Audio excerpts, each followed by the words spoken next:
Hello students, welcome to lecture number 8 in this series. In this lecture, we are going to discuss types of limit states in limit state of serviceability. The limit state of serviceability deals with deflection and cracking. As I told you in the previous lectures also, the serviceability is nothing but the ability of providing a proper service to the users of that building. Here, the service means that usability. So the structure should be usable to the users without causing any kind of fear or without causing any kind of insecurity. So that's why, as we have discussed in previous lectures also, that the structure should be strong enough and at the same time it should be serviceable also. So this limit state of serviceability is divided into two parts, that is limit state of serviceability for deflection and limit state of serviceability for cracking of structure under service loads in IS 456-2000. The deflection of structure under service load conditions should be within the acceptable limits. The adverse effects of excessive deflections are: first is the feeling of lack of safety. So as I told you, that if suppose any member or any structure deflects beyond the permissible limits, then it will create an condition of fear among the users. So it will gives an inferiority complex to the user, so that the user will not be able to use that particular building with confidence. They will feel unsafe in that structure. So that's why the deflection should be within the permissible limits. Then the excessive deflections also spoils the appearance of the structure. Just imagine that out of number of beams, if suppose only one beam or one slab is deflected or deformed, so how it will looks like? So it will not look like looks very good. So it will affect the appearance of the structure also. Just like this, as you can see in this picture. So actually this is the picture of a damaged building in which the basement is deflected due to the excessive deformations due to the earthquake. So this building is not looks good. Then third is the cracking of walls or ceilings or ceiling finishes. Most of the time what happens, that due to the excessive deformations or excessive deflections of some component of the building, the walls may get cracked or the ceilings or the finishes of ceiling may be subjected to cracking. Yes, you can see one image here that the wall is subjected to crack because that whatever beam is on which beam above which this wall is rested, or above this wall the beam is rested, that may be deflected beyond the permissible limit, then it will create the cracks within the wall also. So it is again not looking good, and it also creates an insecurity among the users. Ponding on the roof. Suppose if the roof slab is deflected, so it creates a pond like structure on the roof. So you can imagine from the image. So this will again create or leads to the leakage of water, because if the water remains stagnant on that surface, then the water will start percolate through this concrete, and which again reduces the durability of the concrete, because it starts rusting to the steel.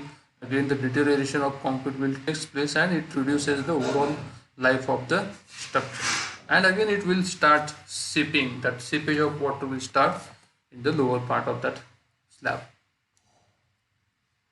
So this limit state in important structures is attended by ensuring that the actual deflection is less than the maximum allowable deflection, or further it is simplified by prescribing maximum span to depth ratio in clause number 23.2 of IS 456.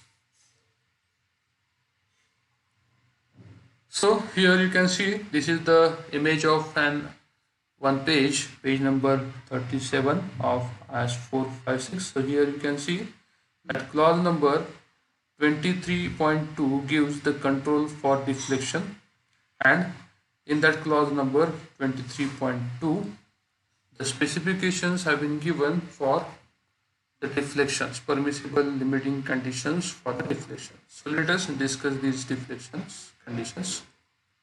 So the deflection shall generally be limited to the following conditions as per the clause number 23.2: that the final deflection due to all loads, including the effects of temperature, creep and shrinkage, and measured from as cast level of the supports of floors, roofs and all other horizontal members, should not normally exceed span by 250. It means that if you completed the construction of the frame of a building, then in such conditions that the maximum permissible deflection should not be more than span by 250 mm. Okay, so this is the condition 1. Then second condition is that the deflection, including the effects of temperature, creep and shrinkage occurring after erection of partitions and application of finishes, should not normally exceed span by 350 or 20 mm, whichever is less. Means in previous case the only frame of structure is erected. Now in this case the walls are also constructed, that is the partitions are also constructed, and on those partitions the finishes are also applied, that is plastering and all other finishes are applied. So at this stage the maximum permissible deflection or deformation in a member shall not be more than span by 350 mm or 20 mm, whichever is less. So these conditions we have to check in actual practices. So you note down these 2 points, the 2 conditions. The clause number is clause number 23.2 of IS 456, page number 37.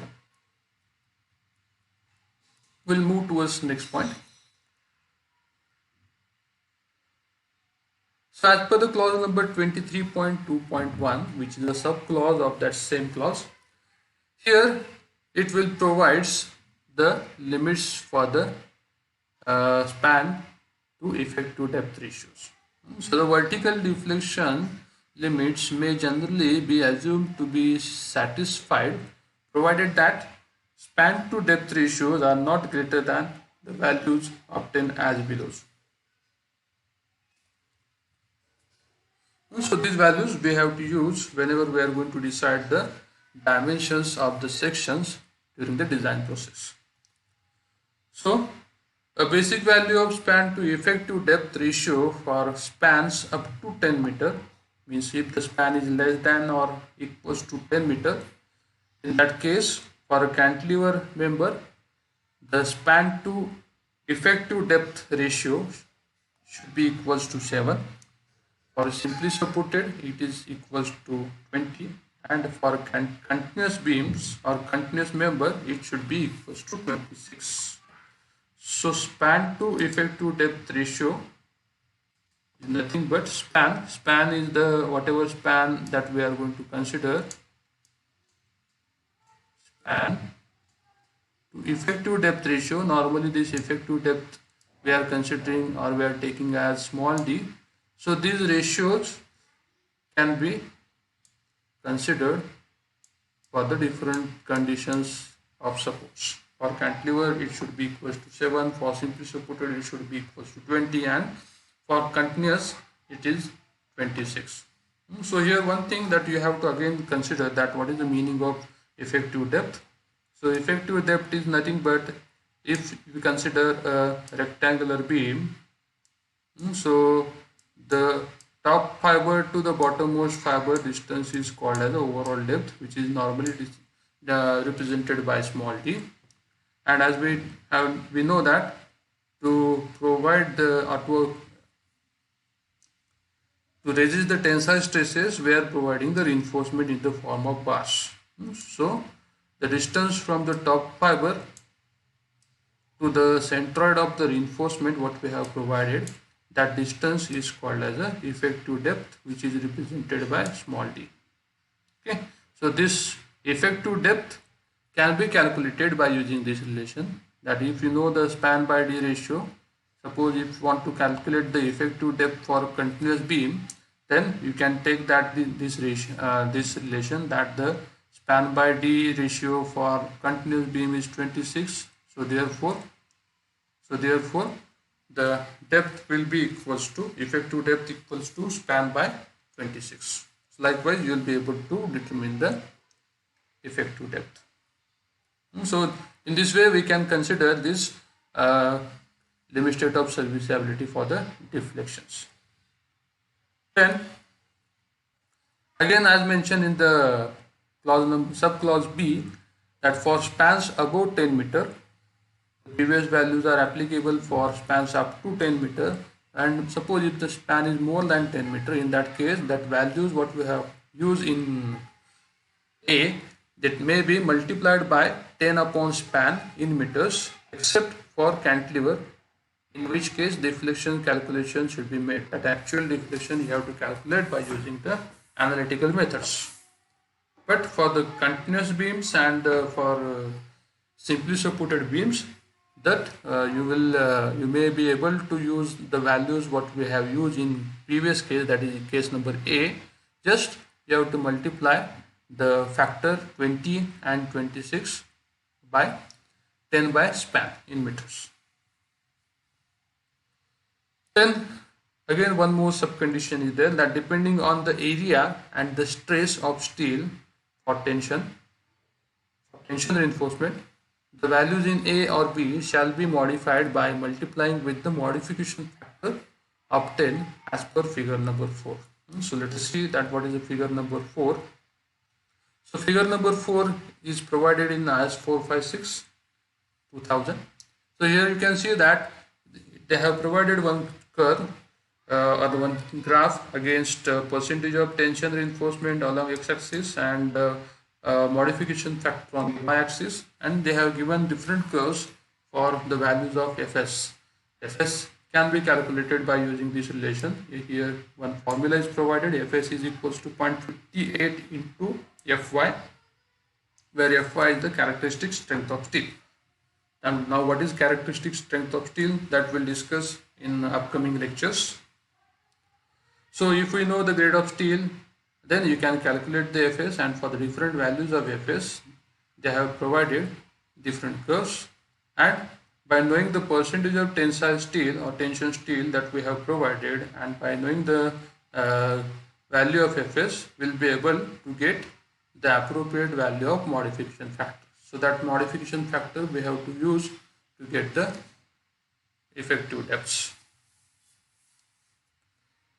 Then now we'll move towards the next point, that is D, that depending on the area of compression reinforcement, the value of span to depth ratio is further modified by multiplying with the modification factor. This is for the compression reinforcement. The last figure is for the tension reinforcement.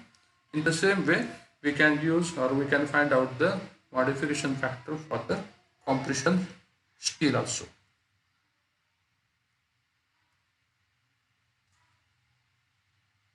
So we'll stop here. In next lecture, we'll see the limit state of serviceability for cracking. Thank you.